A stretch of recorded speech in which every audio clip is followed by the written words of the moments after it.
Ang mga diskurso ni Kristo ng mga huling araw.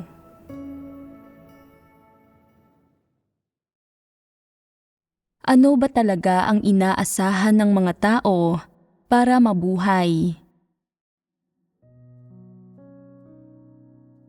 Aling aspekto ng katotohanan ang pinakagusto ninyong marinig ngayon?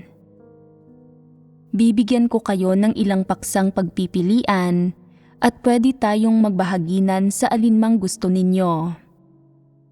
Narito ang unang tanong. Paano mo nakikilala ang iyong sarili? Ano ang paraan para makilala mo ang iyong sarili? Bakit dapat mong kilalanin ang iyong sarili? Ang pangalawang tanong ay, ano ang ipinapamuhay ng mga tao sa mga taon ng kanilang pananalig sa Diyos? Namuhay ka ba sa salita ng Diyos at sa katotohanan? O namuhay ka sa mga satanikong disposisyon at pilosopiya? Anong asal ang nagpapakita na namumuhay ka sa salita ng Diyos at sa katotohanan? Kung namumuhay ka sa mga satanikong disposisyon at pilosopiya, paano ipapamalas at ibubunyag ng iyong katiwalian ang sarili nito? Ang pangatlong tanong ay, ano ang tiwaling disposisyon? Tinalakay natin dati ang 6 na aspekto ng mga tiwaling disposisyon, kaya tatalakayin ko kung aling mga kalagayan ang mga partikular na pagpapamalas ng mga tiwaling disposisyong ito. Ngayon, kayo ang pipili. Aling tanong ang pinaka-hindi ninyo naunawaan, pero ang pinaka-gusto ninyong maunawaan at ang pinaka-mahirap para sa inyong maintindihan? Pinipili namin ang pangalawang tanong. Magbabahaginan tayo sa paksang ito. Sandali kayong magmuni-muni. Ano ang ipinapamuhay ng mga tao sa mga taon ng kanilang pananalig sa Diyos, at anong mga bagay ang nakapaloob sa paksang ito? Ang pangunahing punto ng pangungusap na ito ay ang salitang ano. Ano ang kasama sa saklaw ng ano? Alin dito ang nauunawaan ninyo? Ang mga bagay na iniisip ninyong pinakamahalaga ang dapat isagawa kapag nananampalataya sa Diyos, at dapat na taglay ng mga tao ay kasama sa saklaw ng salitang ano. Ano man ang mga bagay na nakakatagpo ninyo sa pang-araw-araw ninyong buhay, ano man ang mga bagay ang nauunawaan ninyo sa pamamagitan ng inyong kakayahan at pagkaunawa, ang iniisip ninyong positibo, ang iniisip ninyong malapit at naaayon sa katotohanan, ang iniisip ninyong realidad ng mga positibong bagay, at ang mga iniisip ninyong naaayon sa mga layunin ng Diyos, ay ang mga bagay na ipinapamuhay ninyo habang sinusunod ninyo ang Diyos at ginagampanan ninyo ang inyong tungkulin sa mga taong ito, para mailabas natin ang mga ito at makapagbahaginan tayo sa mga ito. Ano ang mga bagay na iniisip ninyo? Sa palagay ko, sa aking pananalig sa Diyos, kailangan ko lang magdusa, magbayad ng halaga, at magkaroon ng mga resulta sa tungkulin ko para makamit ang pagliligtas ng Diyos. Ang pananaw na ito ay isang bagay na itinuturing mong positibo. Kaya ano ang kaibahan ng pananaw na ito at ng pananaw ni Pablo? Hindi ba't pareho lamang ang diwa? Pareho ang diwa. Hindi ba't ang diwa ng pananaw na ito ay imahinasyon lang? Sa mga nagdaang taon, namuhay ka sa imahinasyong ito at sa kung ano ang iniisip mong tama. Umasa ka rin dito para manampalataya sa Diyos, tumupad sa iyong tungkulin at ipamuhay ang buhay iglesia. isang sitwasyon ito. Una, kailangan mong pagtibayin kung tama ang mga kaisipan at pananaw mo at kung may basehan ang mga ito sa salita ng Diyos. Kung sa palagay mo ay tama ang mga ito, na mayroong basihan ang mga ito, at na ang ginagawa mo ay pagsasagawa ng katotohanan, pero talagang mali ka, iyan ang tatalakayin natin sa ating pagbabahaginan ngayon. Ang pinakasimpleng paraan para magbahagi tungkol sa aspekto ng katotohanan ng kung ano talaga ang ipinamuhay ng mga tao ay ang magsimula sa isang paksang nauunawaan ng lahat ng tao, ang kaso ni Pablo. At pagkatapos ay iugnay ito sa inyong sariling kalagayan. Bakit si Pablo ang pag-uusapan? Alam ng karamihan ng tao ang kwento ni Pablo. Anong mga kwento o paksa ang mayroon sa Biblia tungkol kay Pablo? Halimbawa, ano ang mga pinakakilalang kasabihan ni Pablo o ano ang mga katangian, personalidad at talento niya? Sabihin ninyo sa akin. Si Pablo ay tinuruan ng doktor ng kautusan na si Gamaliel na isang mabuting marka para sa kanya, katumbas ng pagtatapos sa isang prestihiyosong unibersidad. Sa modernong pananalita, si Pablo ay isang estudyante ng teolohiya na nagtapos mula sa isang prestihiyosong paaralan ng teolohiya. Ito ang unang maihahambing na paksang kumakatawan kay Pablo tungkol sa pinanggalingan niya, antas ng edukasyon at katayuan sa lipunan. Para sa pangalawang paksa, ano ang pinakakilalang kasabihan ni Pablo? Nakipagbaka ako ng mabuting pakikipagbaka, natapos ko na ang aking takbo, iningatan ko ang pananampalataya. Buhat ngayon ay natataan sa akin ang putong ng katuwiran. Ito ang motibasyon para sa mga ginagawa niya. Sa modernong pananalita, si Pablo ay nagdusa at nagbayad ng halaga, nagtrabaho at nangaral ng ebanghelyo, pero ang motibasyon niya ay para magkamit ng putong. Ito ang pangalawang paksa. Maaari kayong magpatuloy. Sinabi ni Pablo, "Sa akin ang mabuhay ay si Kristo, at ang mamatay ay pakinabang." Ito rin ay isa sa mga klasikong kasabihan ni Pablo. Ito ang pangatlong paksa. Kababanggit lang natin ng tatlong paksa. Ang una ay si Pablo ay isang estudyante ng doktor ng kautusan na si Gamaliel, ang katumbas ng isang nagtapos sa seminaryo sa panahon ngayon. Tiyak na mas marunong siya tungkol sa Biblia kaysa sa mga ordinaryong tao. May kaalaman si Pablo tungkol sa lumang tipan dahil nagtapos siya sa isang paaralang gaya niyan. Iyan ang pinag-aralan ni Pablo. Paano nito naimpluwensyahan ang mga pangangaral niya sa hinaharap at paglalaan sa mga iglesia? Maaaring may ilang benepisyo ito, pero nagdulot ba ito ng anumang pinsala? Naaayon ba ang pagkatuto ng teolohiya sa katotohanan? Ang pagkatuto ng teolohiya ay pawang mga mapanlinlang na bagay, mga walang katuturang teorya. Hindi ito praktikal. Ano ang pangalawang paksa? Sinabi ni Pablo, "Nakipagbaka ako ng mabuting pakikipagbaka, natapos ko na ang aking takbo, iningatan ko ang pananampalataya. Buhat ngayon ay natataan sa akin ang putong ng katuwiran." Namuhay si Pablo sa mga salitang ito. Naghangad siya ayon sa mga ito. Masasabi ba natin kung gayon na ang mga ito ang intensyon at mithiin ni Pablo sa kanyang pagdurusa sa halagang binayaran niya?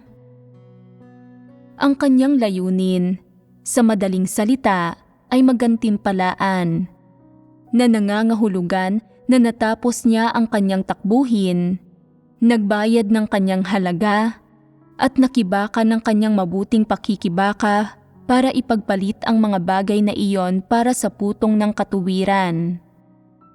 Ipinapakita nito na ang mga taon ng paghahangad ni Pablo ay tungkol sa pagtanggap ng gantimpala at pagkamit ng putong ng katuwiran.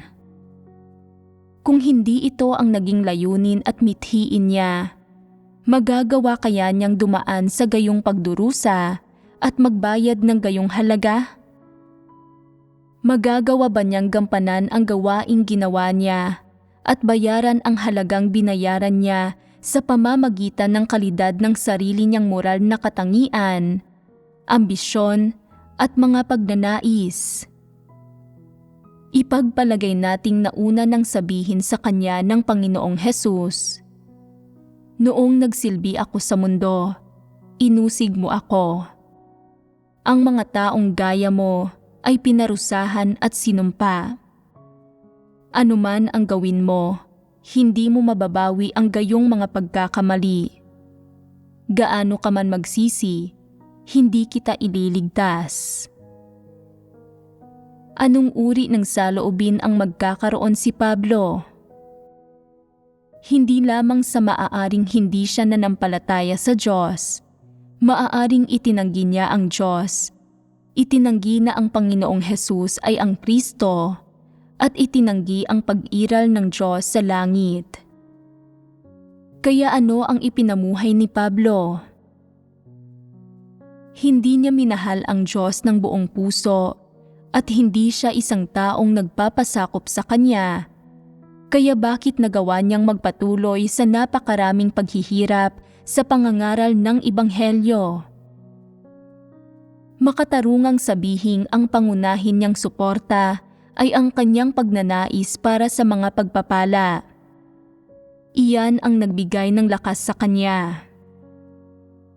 Gayon din, noong nakita ni Pablo ang dakilang liwanag ng Diyos sa daan patungong Damasco, nabulag siya.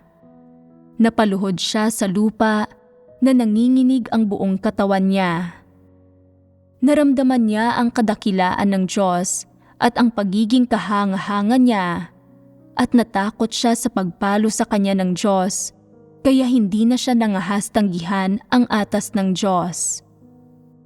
Kailangan niyang magpatuloy na mangaral ng Ebanghelyo, gaano man katindi ang mga paghihirap. Hindi siya maaaring maging tamad. Iyon ay bahagi nito. Ang pinakamalaking parte nito, gayunpaman, ay ang labis niyang paghahangad na mapagpala. Gagawin ba niya ang ginawa niya kung wala ang pagnanais na mapagpala, ang kislap na pag-asang iyan? Tiyak na hindi. Ang pangatlong paksa ay si Pablo ay nagpatotoo na para sa kanya ang mabuhay ay si Kristo. Unahin muna nating tingnan ang gawaing ginawa ni Pablo. Maraming kaalaman sa relihiyon si Pablo. Mayroon siyang antas ng kasikatan at medyo katangi-tanging pinag-aralan. Maaari mong sabihing mas may alam siya kaysa sa mga ordinaryong tao. Kaya, ano ang sinandigan niya para gampanan ang gawain niya? Ang mga kaloob at talento niya at ang kaalaman niya sa Biblia. Sa panlabas, maaaring nangangaral siya ng Ebanghelyo at nagpapatotoo sa Panginoong Hesus, pero nagpatotoo lamang siya sa pangalan ng Panginoong Hesus. Hindi siya tunay na nagpatotoo na ang Panginoong Hesus ay ang Diyos na nahayag at gumagawa, at na ang Panginoong Hesus ay ang mismong Diyos. Kaya, sino ang talagang pinapatotohanan ni Pablo? Nagpatotoo siya sa sarili niya. Sinabi niya, "Sa akin ang mabuhay ay si Kristo, at ang mamatay ay pakinabang." Ano ang ipinapahiwatig ng mga salita niya? Na ang Panginoong Hesus ay hindi si Kristo, ang Panginoon at Diyos, kundi siya. Nakalibot at nakapangaral si Pablo sa ganitong paraan dahil sa kanyang mga intensyon at ambisyon. Ano ang kanyang ambisyon? Ang mapaniwala ang lahat ng tao, ang mga napangaralan niya at nakapakinig sa kanya, na nabuhay siya bilang Kristo at Diyos. Ito ay isang aspekto, namuhay siya sa mga pagnanais niya. Gayon din, ang gawain ni Pablo ay nakabatay sa kanyang kaalaman sa Biblia. Ang pangangaral at mga pananalita niya ay nagpakitang lahat na may kaalaman siya sa Biblia. Hindi niya tinalakay ang gawain at kaliwanagan ng banal na espiritu o ang mga katotohanang realidad. Ang mga paksang ito ay hindi matatagpuan sa mga liham niya at tiyak na hindi siya nagkaroon ng ganitong uri ng karanasan. Wala saan man sa mga ginawa niya na nagpatotoo si Pablo sa mga salitang sinabi ng Panginoong Hesus. Tingnan natin, halimbawa, ang katuruan ng Panginoong Hesus kung paano dapat isagawa ng mga tao ang pangungumpisal at pagsisisi o ang maraming salita ng mga katuroang sinabi ng Panginoong Hesus sa mga tao. Hindi kailanman nangaral si Pablo tungkol sa mga ito. Wala sa mga ginawa ni Pablo ang may kaugnayan sa mga salita ng Panginoong Hesus, at ang lahat ng ipinangaral niya ay mga bagay na galing sa mga natutunan niya sa teolohiya at teoryang inaral niya. Ano ang nilalaman ng mga natutunan niya sa teolohiya at teorya? Mga kuro-kuro ng tao, imahinasyon, filosofiya at hinuha, karanasan at aral na ibinubuod ng mga tao at iba pa. Sa madaling salita, ang lahat ng mga bagay na iyan ay galing sa pag-iisip ng tao at sumasalamin sa mga kaisipan at pananaw ng tao. Wala sa mga ito ang katotohanan o naaayon sa katotohanan. Ang lahat ng ito ay hayag na salungat sa katotohanan. Pagkatapos ninyong marinig ang halimbawa ni Pablo, ihambing ninyo ang sarili ninyo sa kanya. Pagdating sa paksang pinag-uusapan natin ngayon, ano ang ipinapamuhay ng mga tao sa mga taon ng kanilang pananalig sa Diyos? Naaalala ba ninyo ang ilan sa mga sarili ninyong kalagayan at asal? Naiisip ko ang katunayan na naniniwala ako na kung hindi ako kailanman magkakaroon ng pamilya, kung hindi ko kailanman tatalikuran ang atas ng Diyos, hindi ako magrereklamo laban sa Diyos kapag may dumarating na mga matinding pagsubok sa akin. Sa huli, hindi hahayaan ng Diyos na mamatay ako. Iyan ay pamumuhay sa pangarap na medyo malapit sa paksa ng pagbabahaginan ngayon at tumatalakay sa aktwal na kalagayan. Ito ay isang pananaw sa praktikal na paghahangad sa tunay na buhay. Mayroon pa bang iba? May pananaw ako. Pakiramdam ko na hanggat sinusunod ko ang Diyos sa sukdulan ng pananampalataya ko, pagpapalain ako at magtatamo ako ng kahangahangang kalalabasan at destinasyon. Maraming tao ang may gayong pananaw, hindi ba? Ito ay simpleng pananaw na maaaring sang-ayunan ng lahat. Mayroon bang sino man na may ibang pananaw? Pakinggan natin. May ipapakita ako sa inyo. May ilang taong nananampalataya sa Diyos ng maraming taon at batay sa kanilang mga sariling personal na karanasan, imahinasyon, o ilang uri ng karanasan at ilang halimbawang nakuha nila sa pagbabasa ng mga espiritual na aklat, binubuod nila ang ilang pamamaraan na may kaugnayan sa pagsasagawa, gaya ng kung paano dapat kumilos ang mga mananampalataya sa Diyos para maging espiritual, kung paano sila dapat kumilos para maisagawa nila ang katotohanan at iba pa. Iniisip nilang ang ginagawa nila ay pagsasagawa ng katotohanan at na sa paggawa ng mga bagay na ito, maisa sa katuparan nila ang mga layunin ng Diyos. Halimbawa, kapag nagdurusa sa sakit ang ilang tao, nangangailangan ang usaping ito na hanapin ang layunin ng Diyos at ang katotohanan. Ito ay isa sa mga pinakasimpleng bagay na dapat malaman ng mga mananampalataya sa Diyos. Pero paano sila dapat magsagawa? Sinasabi nila, ang sakit na ito ay isinaayos ng Diyos at dapat akong mabuhay sa pananampalataya, kaya hindi ako iinom ng gamot, hindi ako magpapa-ineksyon o pupunta sa ospital. Ano ang tingin mo sa pananampalataya ko? Matibay, hindi ba? Mayroon bang pananampalataya ang ganitong uri ng tao? Oo. Sumasang-ayon kayo sa pananaw na ito at ganito rin kayo magsagawa. Iniisip ninyo na kung may sakit kayo, ang hindi pagpapa-ineksyon, hindi pag-inom ng gamot, o hindi pagpunta sa doktor ay katumbas ng pagsasagawa sa katotohanan para isakatuparan ang mga layunin ng Diyos.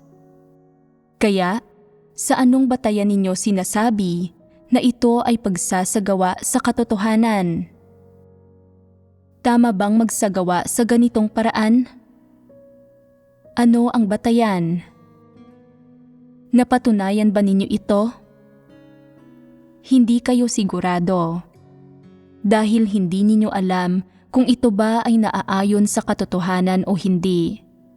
Bakit ipinipilit ninyong magsagawa sa ganitong paraan?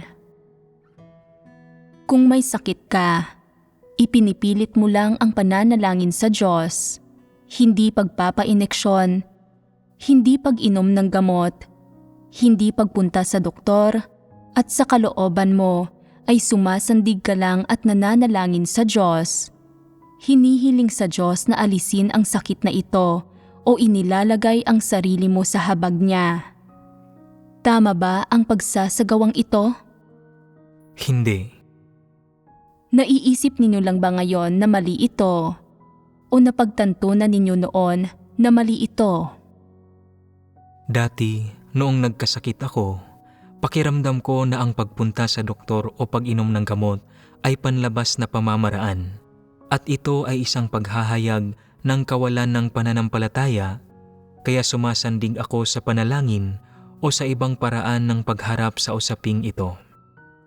Ipinapahiwatig ba nito na kung bibigyan ka ng Diyos ng sakit at pinagamot mo ito, tinatalikuran mo ang Diyos at hindi nagpapasakop sa mga pagsasaayos ng Diyos para sa iyo?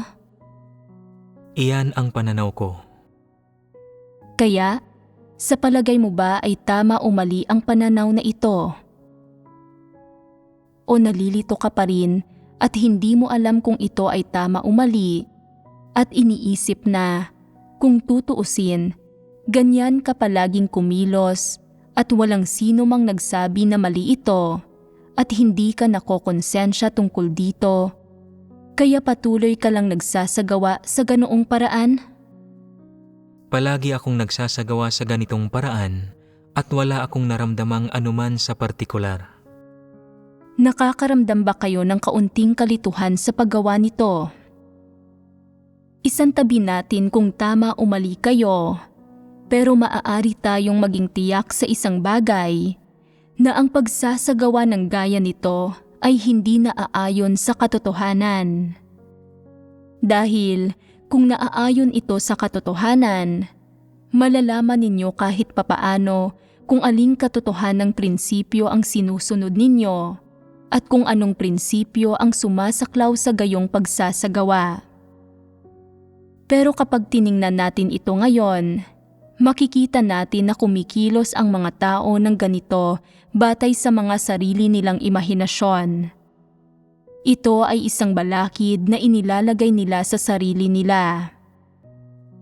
Bilang karagdagan, itinatakda ito ng mga tao bilang isang pamantayan para sa sarili nila batay sa mga sarili nilang imahinasyon.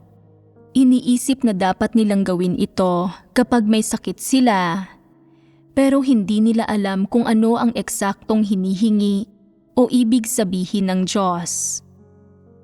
Kumikilos lang sila alinsunod sa isang pamamaraan na sila mismo ang nag-isip at nagpasya.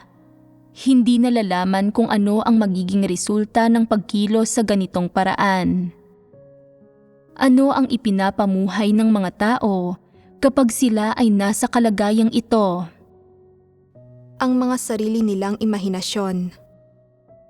May kuro-kuro ba sa mga imahinasyong ito? Ano ang kanilang kuro-kuro? Na maaari nilang makuha ang pagsang-ayon ng Diyos sa pagsasagawa sa ganitong paraan.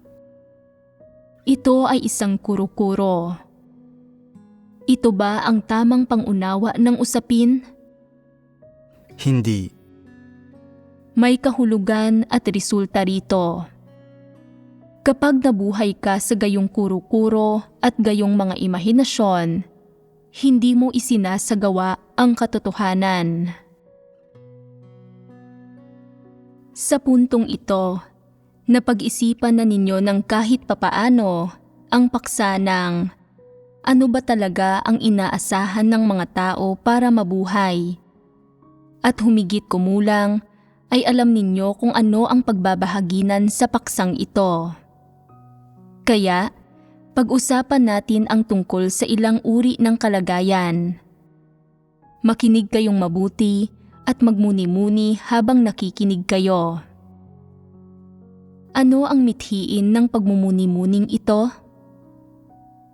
Ang ihambing ang mga kalagayang tatalakayin ko sa mga sarili ninyong kalagayan para maunawaan ang mga ito at para malaman na mayroon kayo ng ganoong mga uri ng kalagayan at problema. At pagkatapos ay para hanapin ang katotohanan upang lutasin ang mga ito. Nagsisikap na mamuhay sa katotohanan sa halip na namumuhay sa iba't ibang bagay na walang anumang kaugnayan dito. Ang ano ba talaga ang inaasahan ng mga tao para mabuhay ay isang paksang tumatalakay sa maraming bagay, kaya umpisahan natin sa mga kaloob. May ilang taong malinaw at magaling magsalita. Nagsasalita sila at nakikipag-ugnayan sa mga tao nang may mga hindi sinsero at matatamis na dila, at sila ay partikular na mabibilis mag-isip. Sa bawat sitwasyon, alam nila kung ano ang eksaktong dapat sabihin. Sa sambahayan ng Diyos, ginagampanan din nila ang kanilang mga tungkulin gamit ang matatamis nilang dila at mabilis na pag-iisip.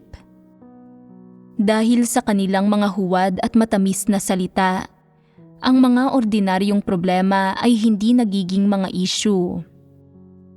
Tila kaya nilang lutasin ang maraming problema. Sa pamamagitan ng katalinuhan nila, kasama ng mga karanasan nila sa lipunan at ng kanilang pagiging may malalim na pangunawa, nakikita nila kung ano ang nangyayari sa anumang ordinaryong bagay na nangyayari sa kanila. Ang kailangan lang ay ilang salita mula sa kanila para lutasin ang problema. Hinahangaan sila ng ilang tao na iniisip, napakadali para sa kanila ang harapin ang mga bagay-bagay. Bakit hindi ko kaya?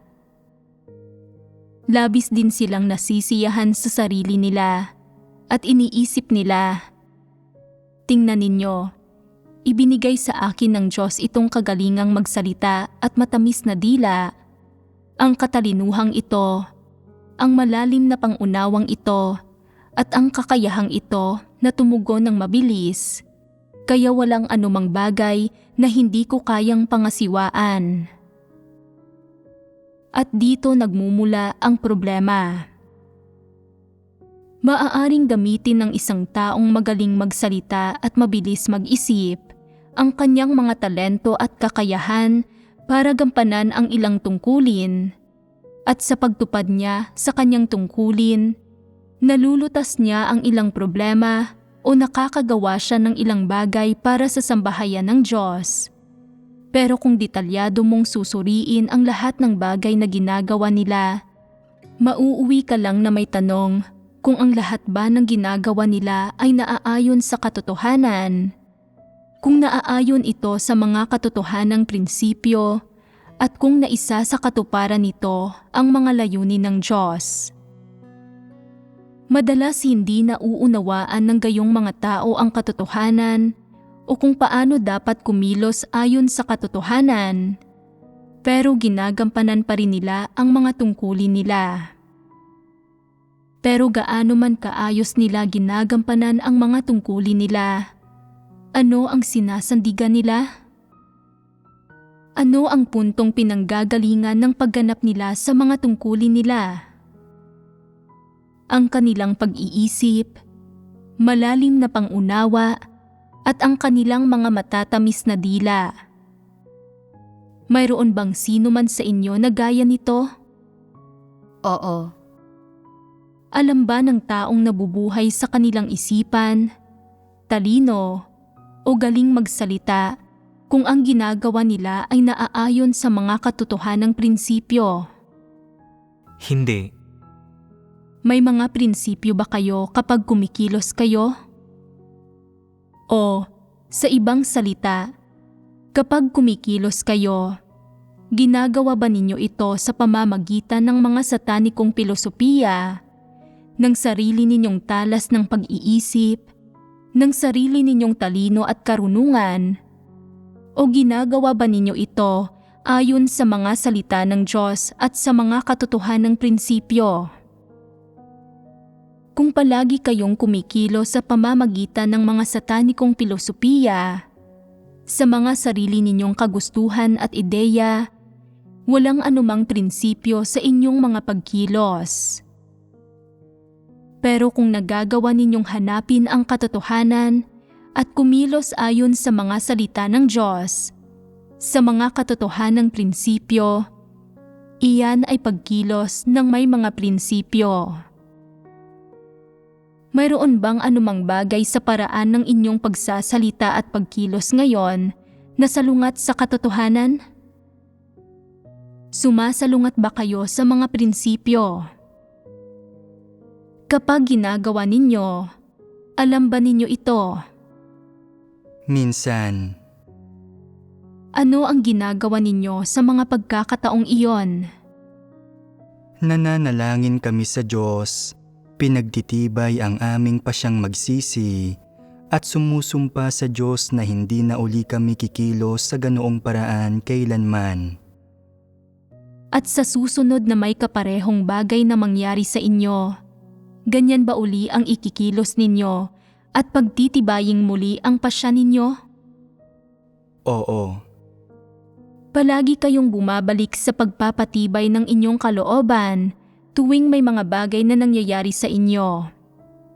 Bueno, sa sandaling maging matibay ang inyong kalooban, talaga bang isinasagawa ninyo ang katotohanan? Talaga bang kumikilos kayo ng may mga prinsipyo? Malinaw ba ito sa inyo? Maraming tao ang hindi naghahanap sa katotohanan kapag may mga nangyayari sa kanila, kundi nabubuhay sa kanilang mga munting paraan sa mga kaloob nila. Ang pagkakaroon ba ng talino at pagiging magaling magsalita ang tanging uri ng kaloob na mayroon? Paano pa naipapamalas ang pamumuhay sa mga kaloob? Halimbawa, may ilang taong gustong-gustong kumanta at kaya nilang kantahin ang isang buong kanta pagkatapos itong pakinggan ng 2 o 3 beses. Sa makatuwid, may mga tungkulin sila sa larangang ito, at iniisip nila na ang tungkuling ito ay ibinigay sa kanila ng Diyos. Tama at wasto ang pakiramdam na ito.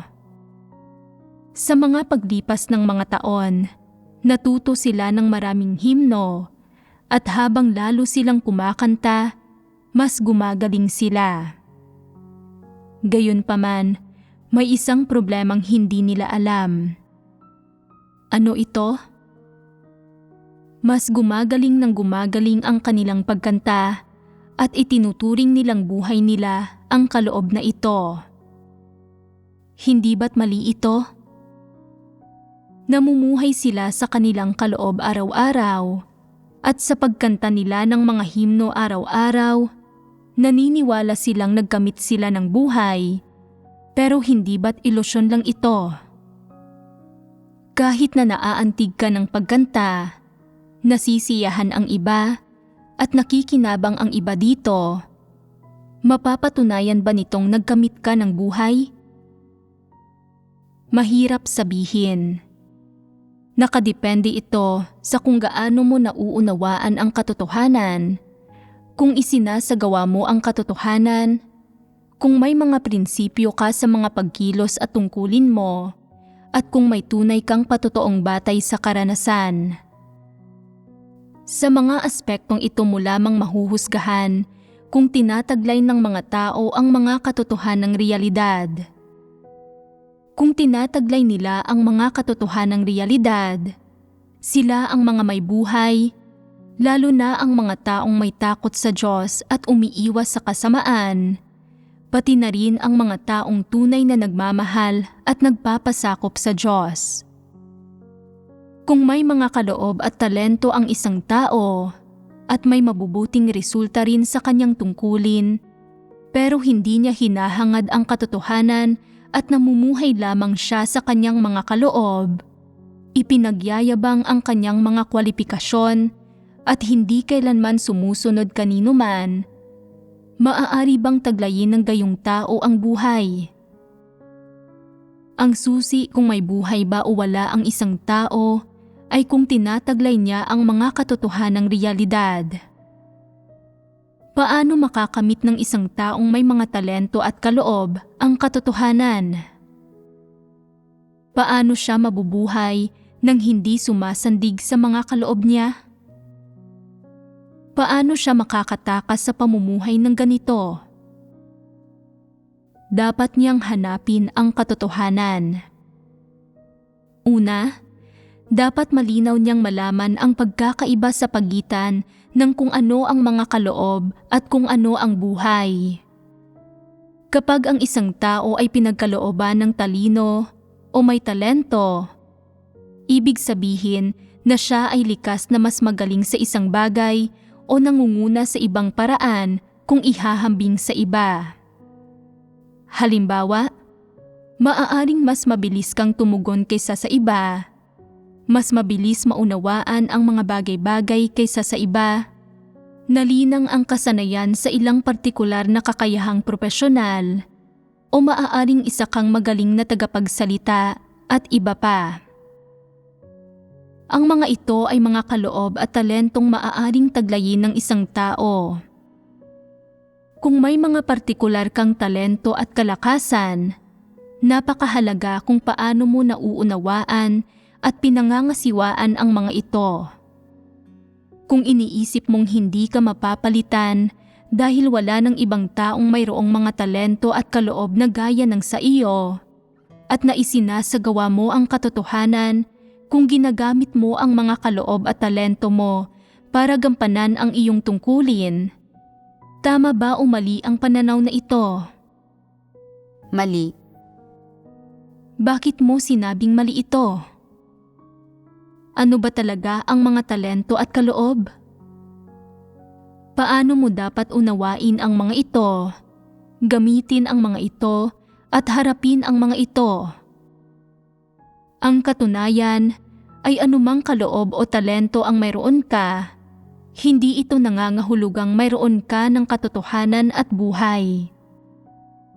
Kung mayroong partikular na mga kaloob at talento ang mga tao, nararapat lang para sa kanila na gumanap ng isang tungkulin kung saan ginagamit ang mga kaloob at talentong ito. Pero hindi ibig sabihin nito na isinasagawa nila ang katotohanan. Hindi rin ito nangangahulugang ginagawa nila ang mga bagay-bagay ayon sa mga prinsipyo. Halimbawa, kung ipinanganak kang may kaloob sa pagkanta, kinakatawan ba ng kakayahan mong kumanta ang pagsasagawa ng katotohanan? Ibig sabihin ba nito na kumakanta ka ayon sa mga prinsipyo? Hindi. Sabihin natin, halimbawa, na mayroon kang likas na talento sa mga salita at magaling ka sa pagsusulat. Kung hindi mo nauunawaan ang katotohanan, sasang-ayon ba ang iyong pagsusulat sa katotohanan? Ibig sabihin ba nito, may patotoo kang batay sa karanasan? Hindi. Hindi ito ang ibig sabihin. Kaya, ang mga kaloob at talento ay iba sa katotohanan at hindi maaaring paghambingin ang mga ito. Ano man ang kaloob na mayroon ka, kung hindi mo hinahangad ang katotohanan, hindi mo gagampanan ng maayos ang iyong tungkulin. May ilang taong madalas na ipinagmamalaki ang mga kaloob nila at karaniwang pakiramdam nila na mas magaling sila sa iba. Kaya hinahamak nila ang ibang tao at ayaw nilang makipagtulungan sa iba kapag tumutupad sila ng mga tungkulin nila. Palagi nilang gustong sila ang nasusunod at ang resulta nito ay madalas nilang nilalabag ang mga prinsipyo kapag ginagampanan nila ang mga tungkulin nila at napakababa rin ng kahusayan nila sa pagtatrabaho. Dahil sa mga kaloob, naging mapagmataas sila at mapagmagaling, naging mapanghamak sa iba at nagdulot ito upang palagi nilang maramdaman na mas mabuti sila kaysa ibang tao at na walang sino mang kasing buti nila. At dahil dito ay naging hambog sila. Hindi ba't nasira na ang mga taong ito ng kanilang mga kaloob? Ganoon nga. Ang mga taong likas na matalino at may mga talento ay ang pinakamalamang na maging mapagmataas at mapagmagaling. Kung hindi nila hahangarin ang katotohanan at palagi silang mabubuhay sa mga kaloob nila, napakamapanganib na bagay iyan. Anuman ang tungkuling ginagampanan ng isang tao sa sambahayan ng Diyos, anumang uri ng talento ang mayroon siya, kung hindi niya hahangarin ang katotohanan, tiyak na mabibigo siyang tuparin ang tungkulin niya. Anuman ang mga kaloob at talentong mayroon ang isang tao, dapat niyang gampanan ng maayos ang uri ng tungkuling iyan. Kung nauunawaan din niya ang katotohanan at nagagawa ang mga bagay-bagay ayon sa mga prinsipyo, magkakaroon ng papel na gagampanan ang mga kaloob at talento niya sa pagtupad ng tungkuling iyan. Ang mga hindi tumatanggap sa katotohanan at hindi humahanap sa mga katotohanang prinsipyo at sumasandig lamang sa mga kaloob nila para gawin ang mga bagay-bagay, ay hindi magkakamit ng anumang resulta mula sa pagtupad sa kanilang mga tungkulin at maaari pa silang matiwalag. Narito ang isang halimbawa. May ilang taong may talento sa pagsusulat pero hindi nila nauunawaan ang katotohanan at walang anumang katotohanang realidad sa mga isinusulat nila. Paano iyan makakapagpalakas sa iba? Mas kaunti ang epekto nito kaysa sa isang taong hindi nakapag-aral pero nakakaunawa sa katotohanang sinasalita tungkol sa kanyang patotoo. Maraming tao ang nabubuhay sa gitna ng mga kaloob at nag-iisip na sila ay mga kapaki-pakinabang na tao sa sambahayan ng Diyos. Pero sabihin ninyo sa akin, Kung hindi sila kailanman sumapit sa paghahangad sa katotohanan, mahalaga pa rin ba sila? Kung may mga kaloob at talento ang isang tao, pero wala siyang mga katotohanang prinsipyo, magagampanan ba niya ng maayos ang kanyang tungkulin? Malalaman ng sino mang tunay na nakakaunawa ng isyong ito at nakakaintindi nito kung paano dapat tratuhin ang mga kaloob at talento. Ano ang dapat mong gawin kung ang kalagayan mo ay ang palagi mong ipinagyayabang ang mga kaloob mo at iniisip na may katotohanang realidad ka na mas magaling ka sa iba habang hinahamak mo sila kapag nag-iisa ka? Kailangan mong hanapin ang katotohanan. Dapat mong makita ang diwa ng pagyayabang ng mga kaloob. Hindi ba't ito ang sukdulan ng kahangalan at kamangmangan, ang pagyayabang ng mga kaloob? Kung magaling magsalita ang isang tao, ibig sabihin ba nito may katotohanang realidad siya? Ang pagkakaroon ba ng mga kaloob ay nangangahulugan na ang isang tao ay may katotohanan at buhay? Hindi ba't walang hiya ang taong nagyayabang ng mga kaloob niya kahit na wala siyang anumang realidad? Kung naunawaan niya ang mga bagay na ito, hindi siya magyayabang. Narito ang isa pang tanong. Ano ang pinakamatinding hamon na hinarap ng mga taong may kaloob at talento? Mayroon ba kayong karanasan ng ganitong bagay o pagkalanta dito? Ang pinakamatindi nilang hamon ay ang palagi nilang iniisip na mas magaling sila kaysa sa iba, na magaling sila sa lahat ng paraan. Napakayabang nila at labis ang pagpapahalaga sa sarili nila. Hinahamak nila ang lahat ng tao. Hindi madali para sa mga taong gaya niyan na tanggapin at isagawa ang katotohanan. Iyan ay bahagi nito. Ano pa? Mahirap para sa kanilang pakawalan ang mga kaloob at talento nila. Palagi nilang iniisip na malulutas nila ang maraming problema sa paggamit ng mga kaloob at talento nila. Hindi lang nila alam kung paano tingnan ang mga bagay ayon sa katotohanan. Palaging iniisip ng mga taong may kaloob na kaya nilang pangasiwaan ang lahat ng bagay sa sarili nila. Kaya kapag may mga nangyayari sa kanila, mahirap para sa kanila ang sumandig sa Diyos at ayaw nilang hanapin ang katotohanan. Ang sinasabi ninyo ay mga katunayan at wala ng iba kundi mga katunayan.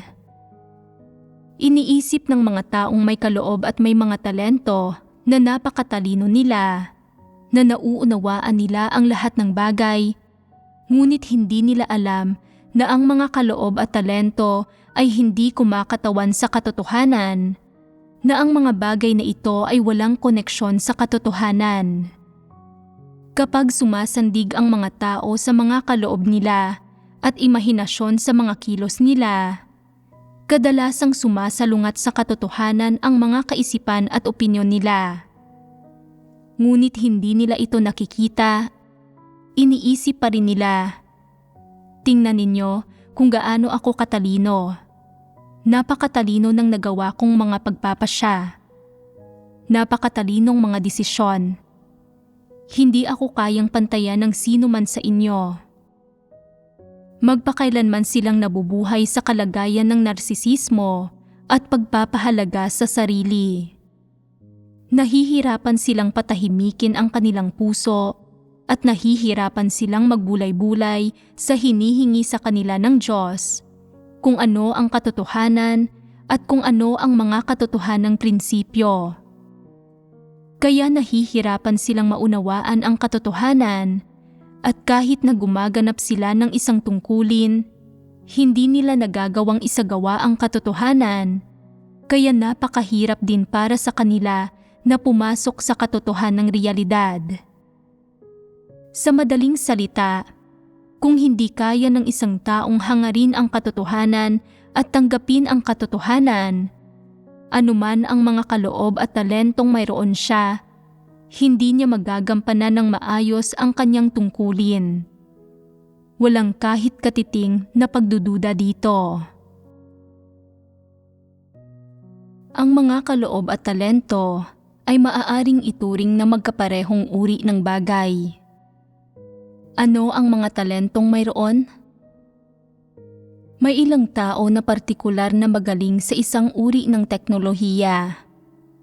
Halimbawa, mahilig ang ilang lalaki na magkalikot ng mga gadget at may ilang taong talagang mahusay sa mga elektroniko na labis na komportable pagdating sa paggamit ng mga internal computer code o software program. Kaya nilang magpakadalubhasa sa mga bagay na ito at mabilis nilang naaalala ang mga ito.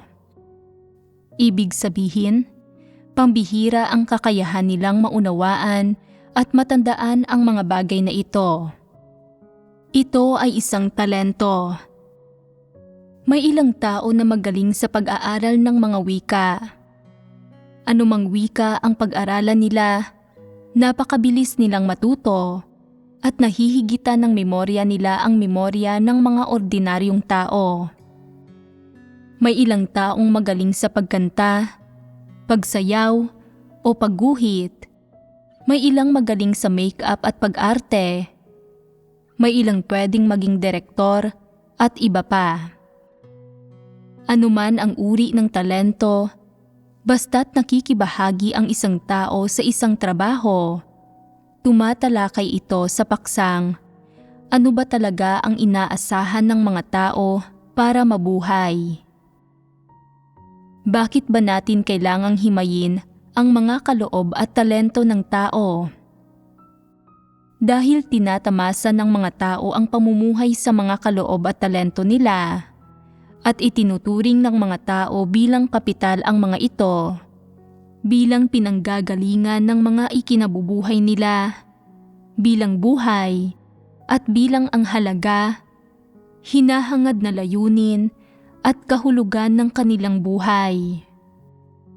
Ang pakiramdam ng mga tao ay likas para sa kanila ang sumandig sa mga bagay na ito para mabuhay at nakikita ang mga ito bilang isang bahagi ng buhay ng tao na hindi pwedeng mawala. Halos lahat ng tao ngayon ay nabubuhay sa kanilang mga kaloob at talento. Ano ang mga uri ng kaloob ang ipinapamuhay ng bawat isa sa inyo araw-araw? Sa tingin ko ay may kaloob ako sa wika. Kaya ipinapakalat ko ang ebanghelyo gamit ang kaloob na iyan. Kapag may kausap akong isang taong sinisiyasat ang tunay na daan, nahihikayat ko siya at gusto niyang pakinggan ang sinasabi ko. Kung gayon, mabuti ba o hindi na mayroon kang ganitong kaloob? Ngayong narinig ko ang pagbabahagi ng Diyos, sa tingin ko ay magiging hadlang ang kaloob na ito sa paghahanap ko sa mga katotohanang prinsipyo. Sinasabi mo na hindi mabuting magkaroon ng kaloob sa wika at hindi mo na gustong gamitin pa ang kaloob na ito. Tama ba? Hindi. Ano ang sinasabi mo? Kailangan ninyo ngayong maunawaan kung ano ang pagtutuunan ng pansin sa talakayan ngayon, kung alin sa mga problema ninyo ang lulutasin nito, ano ang mali sa pamumuhay sa mga kaloob na ito, at ano ang tama tungkol dito. Dapat maging malinaw sa inyo ang mga bagay na ito. Kung hindi ninyo nauunawaan ang mga bagay na ito, at kung, sa huli, pagkatapos ng labis na pagsasalita, pakiramdam ninyo na ang mga tamang bagay ay mali at ang mga maling bagay ay mali rin at na ang lahat ng bagay na ginagawa ninyo ay mali, malulutas ba ninyo ang problema sa pamumuhay sa inyong mga kaloob? Hindi. Sa pamamagitan ng pagsandig ko sa kaloob sa akin sa wika upang maipakalat ang ebanghelyo, Sa tingin ko ang intensyon ko ay hindi para gampanan ng maayos ang tungkulin ko para mapalugod ang Diyos. At sa halip, ito ay para magyabang, hangaan ang aking sarili at magkaroon ng magandang pakiramdam sa sarili ko. Kakapahayag mo pa lamang ng dahilan kung bakit mali ang mamuhay sa iyong mga kaloob. Iniisip mong ang kaloob na ito ang kapital mo, isang pagkaunawa ng kahalagahan ng iyong sarili at ang mga kaisipang ito at ang puntong pinanggalingan nito ay mali. Paano mo malulutas ang problemang ito? Kailangan kong malaman na ang kaloob sa akin ay kasangkapan lamang para sa pagganap sa aking tungkulin. Ang layunin ng paggamit sa aking kaloob ay ang magampanan ng maayos ang aking tungkulin at matapos ang atas ng Diyos. Pagkatapos mag-isip sa ganitong paraan, bigla mo bang maisasagawa ang katotohanan? Hindi. Kaya paano ka makakapagsagawa ng katotohanan at hindi mamumuhay sa mga kaloob na ito? Kung kapag ginagampanan mo ang tungkulin mo, ginagamit mo ang mga kaloob mo para ipagyabang ang iyong mga personal na kahusayan at kakayahan, namumuhay ka sa mga kaloob mo. Gayunpaman, kung ginagamit mo ang iyong mga kaloob at kaalaman para gampanan ng maayos ang iyong tungkulin at ipakita ang iyong katapatan, at pagkatapos ay nagagawa mong tuparin ang mga layunin ng Diyos at kamtin ang mga resulta na hinihingi ng Diyos, at kung pinag-iisipan mo kung paano magsalita at kung ano ang sasabihin para mas makapagpatotoo ka sa Diyos at mas maging maigi sa pagtulong sa mga tao na maunawaan at maliwanagan tungkol sa kung anong gawain ang ginagawa ng Diyos, at sa wakas ay matulungan ang mga tao na tanggapin ang gawain ng Diyos, isinasagawa mo ang katotohanan. Mayroon bang pagkakaiba rito? Minsan ba ay nadala na kayo habang ipinagyayabang ninyo ang inyong mga kaloob, talento o kakayahan at nakalimutan ninyo na ginagampanan ninyo ang inyong tungkulin at sa halip ay nagyabang kayo sa harap ng iba, gaya ng isang walang pananampalataya? Nangyari na ba ito sa inyo kahit kailan? Kaya sa mga sitwasyong ito, ano ang kalagayan ng kalooban ng isang tao? Ito ay kalagayan ng pagpapakasasa sa sarili, kung saan wala siyang may takot sa Diyos na puso, pagpipigil o pagsisisi, kung saan walang mga layunin o prinsipyo sa isipan niya kapag gumagawa siya ng mga bagay-bagay, at kung saan nawala na sa kanya ang pangunahing dignidad o kagandahang asal na dapat mayroon ang isang Kristiyano. Ano ang nangyari rito? Ito ay naging pagyayabang niya ng mga kahusayan niya at pagbibida ng personalidad niya. Sa pagganap mo ng tungkulin mo, madalas mo bang nararanasan ang mga kalagayan kung saan ang iniisip mo lang ay ang pagpapakita ng iyong mga talento at kaloob, at kung saan hindi mo hinahanap ang katotohanan? Kapag naroon ka sa gayong kalagayan, mapapagtanto mo ba ito sa sarili mo? Mababaliktad mo ba ang landasin mo? Kung mapapagtanto mo ito at mababaliktad mo ang landasin mo, maisasagawa mo ang katotohanan. Pero kung ikaw ay palaging ganito at nararanasan mo ang kalagayang ito ng paulit-ulit, sa mahabang panahon, ikaw ay isang taong lubos na namumuhay sa kanyang mga kaloob at hindi talaga nagsasagawa ng katotohanan. Sa tingin ninyo, saan nanggagaling ang pagpipigil ninyo? Ano ang nagtatakda sa kapangyarihan ng inyong pagpipigil? Itinatakda ito ng kung gaano mo minamahal ang katotohanan at kung gaano mo kinamumuhian ang kasamaan at mga negatibong bagay. Kapag naunawaan mo ang katotohanan, hindi mo gugustuhin gumawa ng masama, at kapag kinamumuhian mo ang mga negatibong bagay, hindi mo gugustuhin gumawa ng kasamaan. At agad-agad na lamang nagkakaroon ng pakiramdam ng pagpipigil. Imposible para sa mga taong hindi nagmamahal sa katotohanan ang kamuhian ang masasamang bagay. Iyan ang dahilan kung bakit wala silang pakiramdam ng pagpipigil, at kung wala iyan, maaari silang magpatalo sa pagkabuwag nang hindi lumalaban. Sila ay hindi makatuwiran at walang pag-iingat, at wala silang ni katiting na pakialam kung gaano karaming kasamaan ang ginagawa nila. Mayroon pang isang kalagayan na nararanasan ng mga taong sumasandig sa kanilang mga kaloob.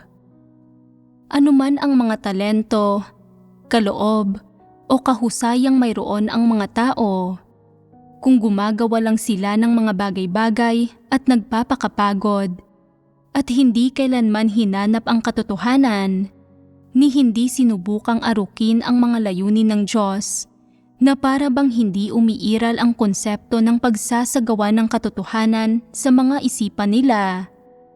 At ang tanging nagtutulak sa kanila ay tapusin ang trabaho at gawin ang gawain. Hindi ba't ito ay ganap na pamumuhay sa kanilang mga kakayahan at kahusayan? Sa kanilang paniniwala sa Diyos, gusto lang nilang magpakapagod para magkamit sila ng mga pagpapala at ipagpalit ang sarili nilang mga kaloob at kahusayan para sa mga pagpapala ng Diyos. Ito ang kalagayan ng karamihan ng tao. Karamihan ng tao ay nagkikimkim ng ganitong perspektiba, lalo na kapag iniaata sa kanila ng sambahayan ng Diyos ang ilang uri ng paulit-ulit na trabaho. Ang ginagawa lang nila ay magpakapagod. Sa madaling sabi, gusto nilang sumandig sa pagpapakapagod para matupad ang mga layunin nila. Minsan ito ay sa pamamagitan ng pagsasalita o sa pagtingin sa isang bagay. Minsan ito ay sa pagtatrabaho gamit ang mga kamay nila o pagiging abala. Iniisip nila na sa paggawa nito, marami na silang naiambag. Ito ang ibig sabihin ng mabuhay ng sumasandig sa mga kaloob ng isang tao. Bakit natin sinasabi na ang pamumuhay sa iyong mga kaloob at talento ay pagpapakapagod sa halip na pagtupad ng tungkulin mo, na walang sinasabi tungkol sa pagsasagawa sa katotohanan? May pagkakaiba.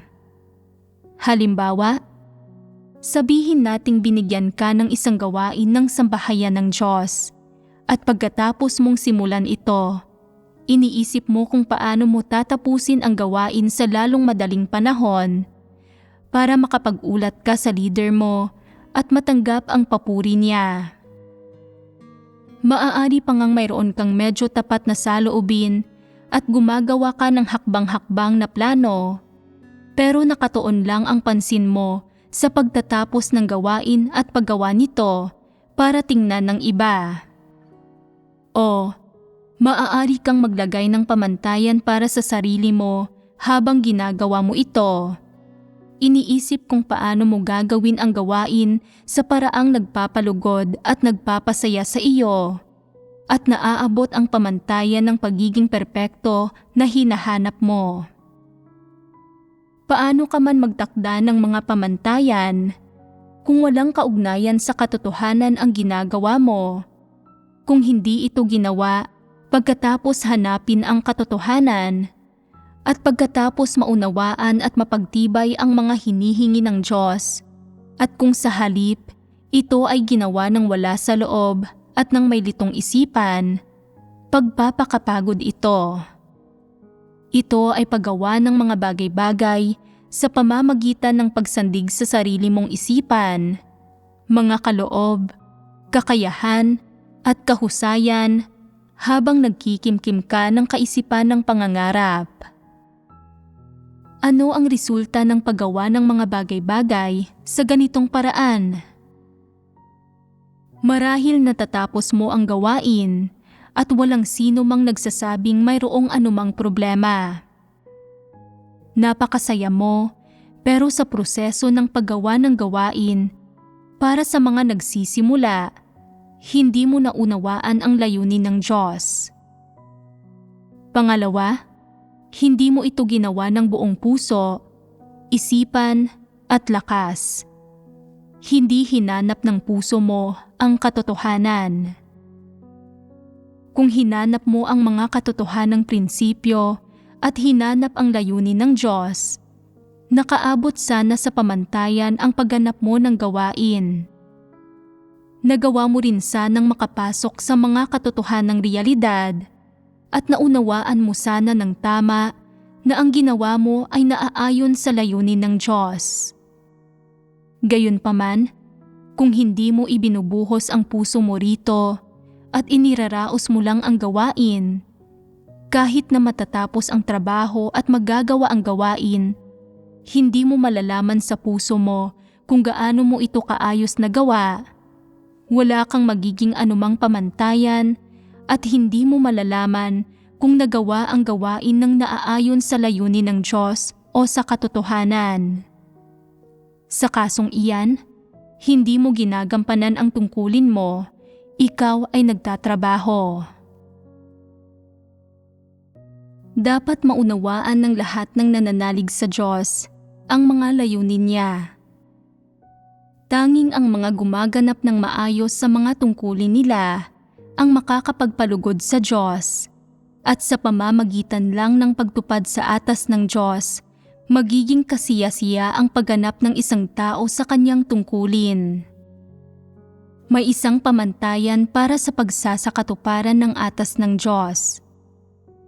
Sinabi ng Panginoong Hesus, "Iibigin mo ang Panginoon mong Diyos ng buong puso mo, at ng buong kaluluwa mo, at ng buong pag-iisip mo, at ng buong lakas mo."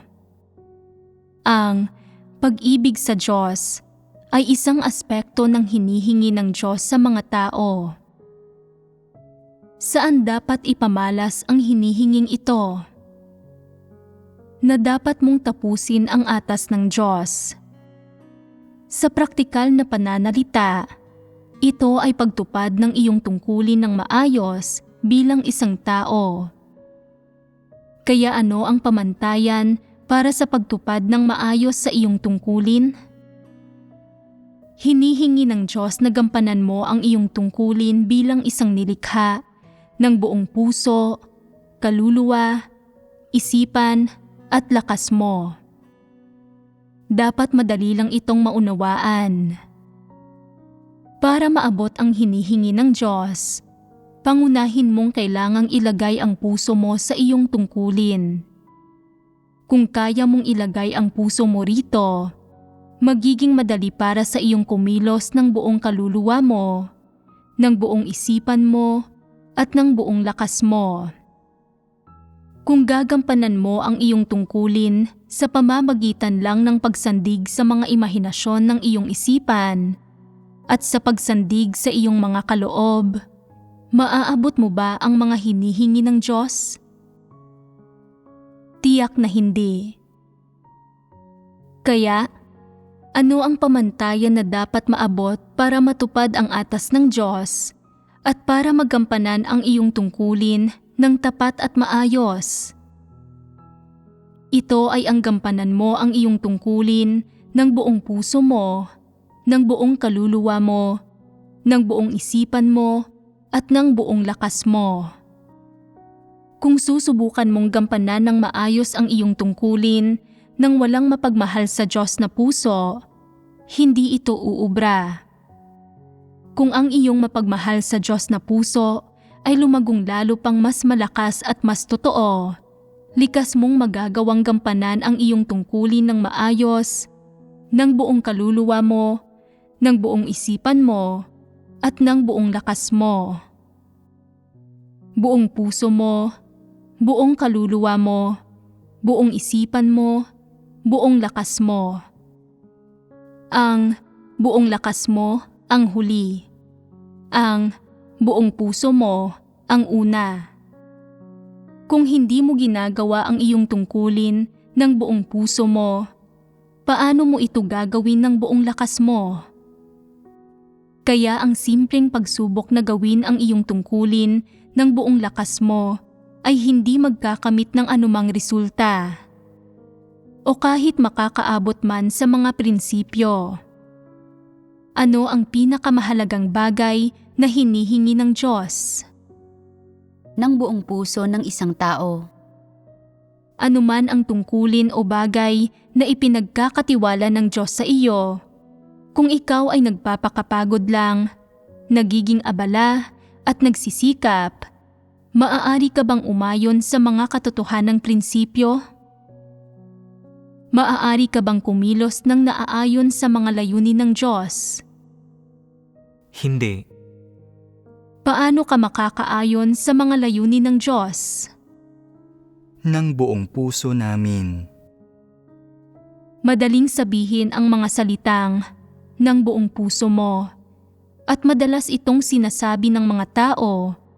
Kaya paano mo ito gagawin ng buong puso mo?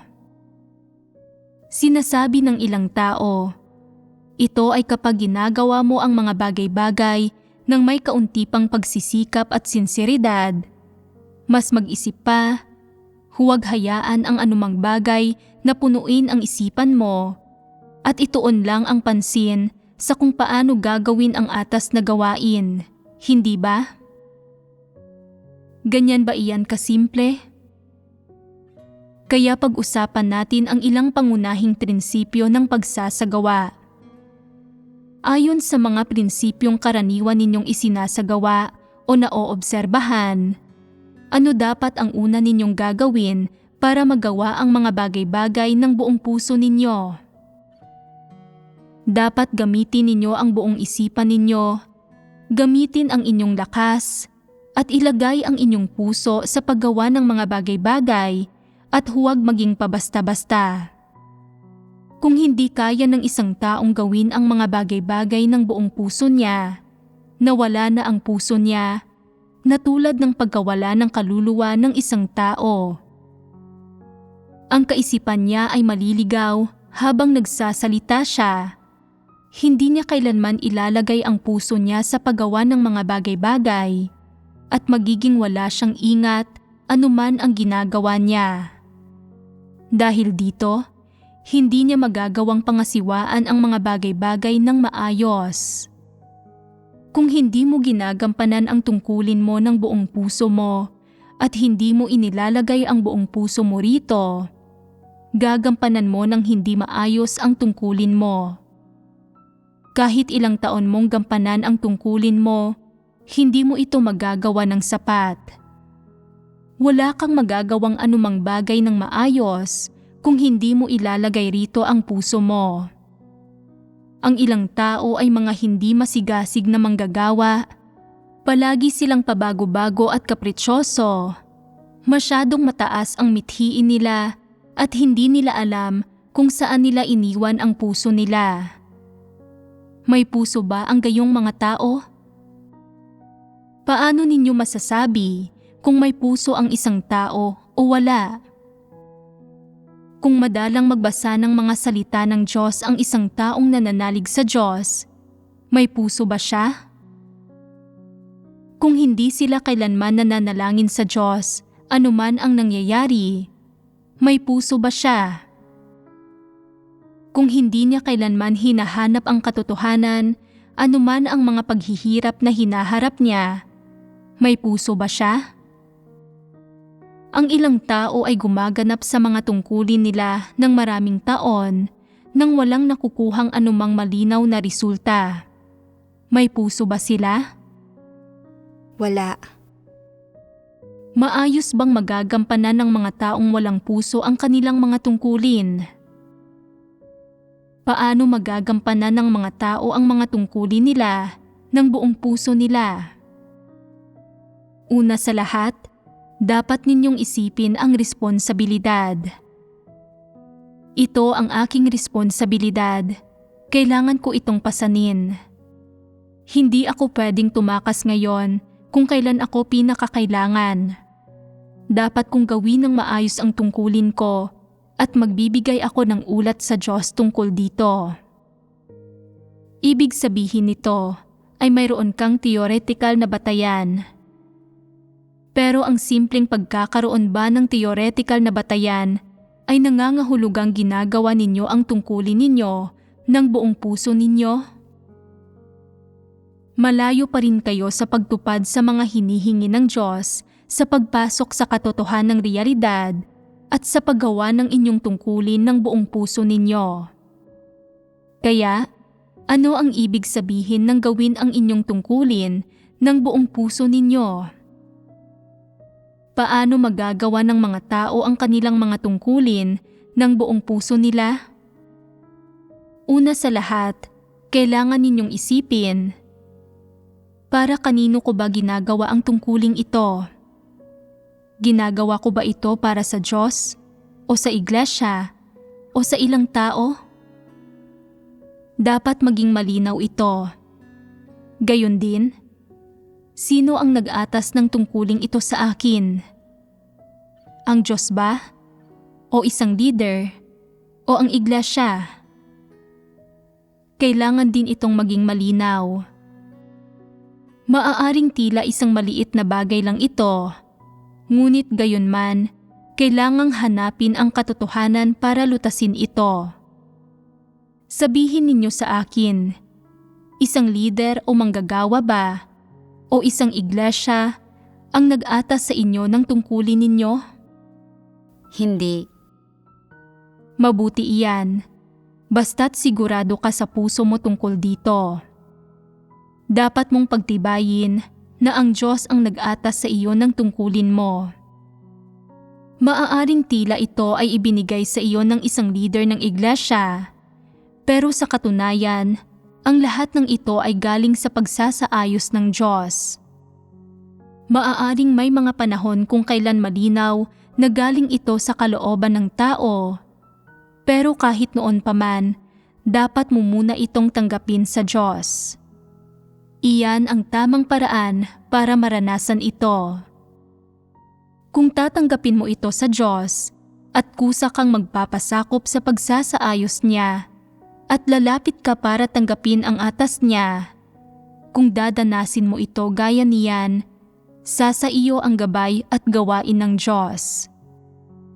Kung lagi kang naniniwala na ang lahat ng bagay ay ginagawa ng tao at nanggagaling sa tao, kung nararanasan mo ang mga bagay-bagay sa ganitong paraan, hindi mapapasa iyo ang pagpapala ng Diyos o ang gawain niya. Dahil labis kang tuso para riyan, labis kang walang espiritual na pangunawa. Wala ka ng tamang pag-iisip. Kung tinitingnan mo ang lahat ng usapin sa mga kuro-kuro at imahinasyon, hindi ka magkakaroon ng gawain ng banal na espiritu. Dahil ang Diyos ang naghahari sa lahat ng bagay. Sino man ang isinasaayos ng sambahayan ng Diyos na gumawa ng anumang uri ng gawain, nanggagaling ito sa kataas-taasang kapangyarihan at pagsasaayos ng Diyos, at naroroon ang mabuting kalooban ng Diyos. Dapat mo munang malaman ito. Napakahalagang makita ito ng malinaw. Hindi sapat ang maunawaan lang ang doktrina. Dapat mong pagtibayin sa puso mo. Ang tungkuling ito ay ipinagkatiwala sa akin ng Diyos. Ginagampanan ko ang tungkulin ko para sa Diyos, hindi para sa sarili ko, hindi para kanino man. Ito ang tungkulin ko bilang isang nilikha at ipinagkatiwala ito sa akin ng Diyos. Dahil ang tungkuling ito ay ipinagkatiwala sa iyo ng Diyos, Paano ito ipinagkatiwala ng Diyos sa iyo? Kinapapalooban ba ito ng paggawa ng mga bagay-bagay ng buong puso mo? Kinakailangan bang hanapin ang katotohanan?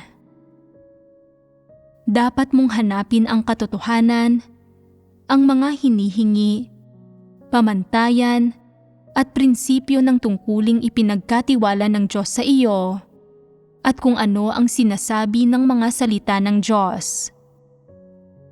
Kung malinaw na ipinahayag ang mga salita niya, panahon na para pag-isipan mo kung paano isasagawa at gagawing totoo ang mga ito. Dapat ka ding makipagbahaginan sa mga taong nakakaunawa ng katotohanan, at pagkatapos ay kumilos ka ayon sa mga hinihingi ng Diyos. Iyan ang ibig sabihin na gawin ito ng buong puso mo.